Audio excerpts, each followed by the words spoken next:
പിന്നെ എന്താ വേണ്ടത്? നമ്മൾ ഇന്നലെ കൂടെ പാർക്കിൽ വെച്ച് കണ്ടതല്ലേ?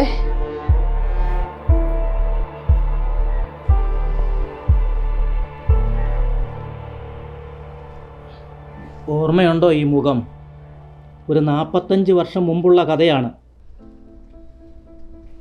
അന്ന് ഞാൻ പാലാ സെന്റ് തോമസ് കോളേജിൽ പ്രീ ഡിഗ്രിക്ക് പഠിക്കുന്നു. കൂടെ പഠിച്ച ഒരു ശശിയെ മറന്നിട്ടില്ലല്ലോ അല്ലേ?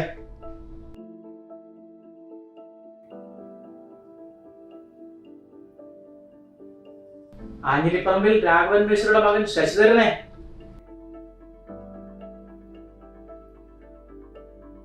അന്ന് മേലെടുത്ത് മാധവമേനോന്റെ മോളെ നേരെ നോക്കാൻ പോലും ഭയപ്പെട്ടിരുന്ന ചെറുപ്പക്കാർക്കിടയിൽ നിന്ന് അവളെ പ്രണയിക്കാൻ ധൈര്യം കാണിച്ച ഒരു ചെറുപ്പക്കാരനെ എങ്ങനെ മറക്കാൻ അല്ലേ?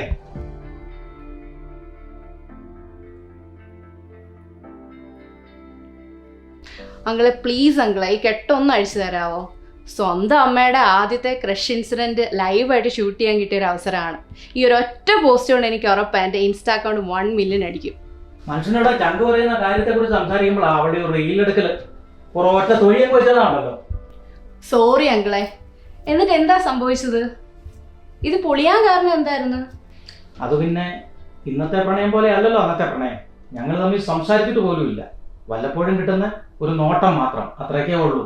എങ്കിലും പരസ്പരം ഇഷ്ടമാണെന്ന് അറിയാമായിരുന്നു. അതൊന്ന് അറിയിക്കാൻ. മോളെ, അമ്മയുടെ കെട്ടൊന്ന് അഴിച്ചു കൊടുത്തേ.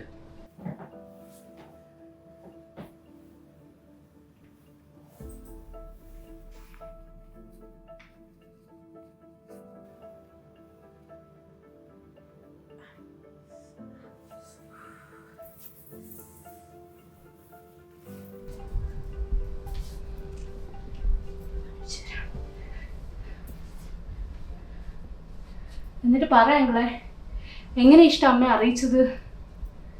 നേരിട്ട് വീട്ടിൽ വന്ന് വിളിക്കുക. അപ്പം ഞാൻ ഇറങ്ങി വരാമെന്ന് ഇയാൾ പറഞ്ഞതിൻ്റെ ഉറപ്പിൽ ഞാൻ മറ്റൊന്നും ആലോചിച്ചില്ല. ഒരു ദിവസം ഉച്ച കഴിഞ്ഞ് കോളേജ് വിട്ട് നേരെ ഇയാളുടെ വീട്ടിലേക്ക് ചെന്നു. അത് ശരി. എന്നിട്ട് അങ്ങളെ എന്താ അവിടെ നടന്നേ? എനിക്ക് ഇയാളെ ഇഷ്ടമാണെന്ന് അച്ഛനോട് പറഞ്ഞത് മാത്രമേ എനിക്ക് ഓർമ്മയുള്ളൂ. അവിടെ കൂടിയിരുന്നവരെല്ലാം കൂടെ കൂടി എന്നെ കെട്ടിയിട്ട് അടിച്ച് അവശനാക്കി. കളഞ്ഞു. അപ്പൊ അമ്മ എവിടെയായിരുന്നു? എനിക്കിതൊന്നും കണ്ടിരിക്കാനാവാതെ ഞാൻ മുറിയിൽ പോയി കഥ അടച്ച് കുറേ നേരം കരഞ്ഞു. നിന്റെ അമ്മമാരെ അറിയാലോ, പിടിച്ചോണ്ട് വരാൻ പറഞ്ഞ കൊന്നിട്ട് വരുന്ന ഇനമാണ്. പിന്നെയാണോ അന്നത്തെ കാലത്ത്? പിന്നെ എന്നാത്തിനാ അങ്കിളിനോട് വീട്ടിലേക്ക് വരാൻ പറഞ്ഞത്? അത് പിന്നെ ഇത്ര പെട്ടെന്ന് ഈ ഒരു ആവശ്യം പറഞ്ഞുകൊണ്ട് വീട്ടിലേക്ക് വരുമെന്ന് ഞാൻ പ്രതീക്ഷിച്ചില്ല മോളെ. ഇതൊക്കെ കേൾക്കുമ്പോൾ നിങ്ങൾക്കൊരു പൈങ്കിളി കഥ പോലെ തോന്നുമെങ്കിലും ഞാൻ അനുഭവിച്ച വേദനയും മനസ്സിനേറ്റ മുറിവും നാണക്കേടും ഒന്നും ആർക്കും മനസ്സിലാവില്ല. ആർക്കും. അതോടുകൂടി ഞങ്ങൾ ഈ നാട്ടിൽ നിന്ന് തന്നെ പോകേണ്ടി വന്നു. എന്നാലും ഒരു സംശയം അതല്ല, അങ്കിളിനെ കഴിഞ്ഞ 2 മാസത്തോളമായിട്ട് ഞങ്ങൾ പാർക്കിലും മറ്റു സ്ഥലങ്ങളിലും ഒക്കെ കാണാറുണ്ടല്ലോ. അപ്പോഴൊന്നും ഈ കാര്യത്തെക്കുറിച്ച് ഒരു സൂചന പോലും തന്നില്ല, എൻ്റെ അമ്മയോട് പോലും.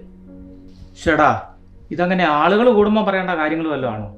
എനിക്ക് എൻ്റെ ഐഡന്റിറ്റി വെളിപ്പെടുത്താതെ തന്നെ ഈ കാര്യങ്ങളെക്കുറിച്ചെല്ലാം ഓരോ ഉറപ്പ് വരുത്തണ്ടേ? അത് ശരി. അപ്പൊ അങ്കിൾ റിട്ടയർ ആയാലും പോലീസിന്റെ പടിയൊന്നും മറന്നിട്ടില്ലല്ലേ? ഞാനിപ്പോൾ നിങ്ങളോട് ചെയ്തത് ശരിയാണെന്നൊന്നും എനിക്ക് തോന്നുന്നില്ല. തന്നെയല്ല, ഈ നാടകം എങ്ങാനും എൻ്റെ കൈ വിട്ടു പോയി നിങ്ങൾ പോലീസിനെ വിളിച്ചിരുന്നെങ്കിൽ ഞാനിപ്പോൾ ജയിലിലായേനെ. ഞാനന്ന് അനുഭവിച്ച മാനഹാനിയും വേദനയൊക്കെ കുറച്ച് നിങ്ങളും കൂടെ അനുഭവിക്കണമെന്നേ എനിക്കുണ്ടായിരുന്നുള്ളൂ.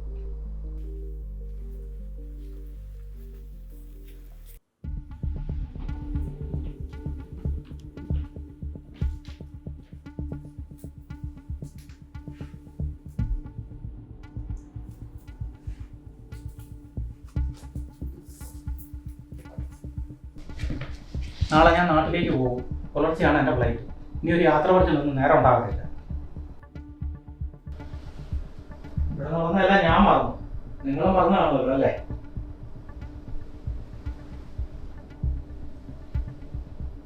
വീട്ടിലേക്ക് അകത്തെത്തിയ ഇത് കണ്ടില്ലേ, അത് മതി. അതെല്ലാം പറഞ്ഞ പോലെ. Good bye.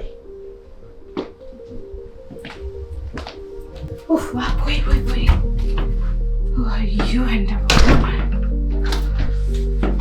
എന്തോന്നാ അമ്മ ഇതൊക്കെ? ഉള്ളതാണോ? എന്റെ ദൈവമേ, എന്റെ അമ്മ കൈ വിട്ടുപോയേ. മോളെ, ഞാൻ പറയുന്ന കേക്ക്. എടി, അങ്ങേര് പണ്ടും ഇങ്ങനെയാ. വെട്ടൊന്ന് തുണ്ടന്നുണ്ട്, അതാ രീതി. പോരാത്തതിനിപ്പോൾ ഒരുപിരി ലൂസും ആയിട്ടുണ്ടെന്നാ തോന്നുന്നേ. എൻ്റെ ഈശ്വരാ, ശ്രീയേട്ടൻ എങ്ങാണോ ആ സമയത്ത് കയറി വന്നിരുന്നെങ്കിൽ. എടി മോളെ, നീ അവനോട് ഇതൊന്നും പറയില്ലേ. ഞാനൊന്ന് ആലോചിക്കട്ടെ. അമ്മേ, എനിക്ക് വിശന്നിട്ട് വയ്യ. രാവിലത്തെ ഉപ്പുമാവ് ഇരിപ്പുണ്ട്. അമ്മയുടെ ഒരു ഉപ്പുമാവ്. മോൾക്കെന്നാ പഴംപൊരി അമ്മ ഇപ്പോൾ ഉണ്ടാക്കി തരാം. ദൈവമേ, ഇനി ഇതാരാണാവോ?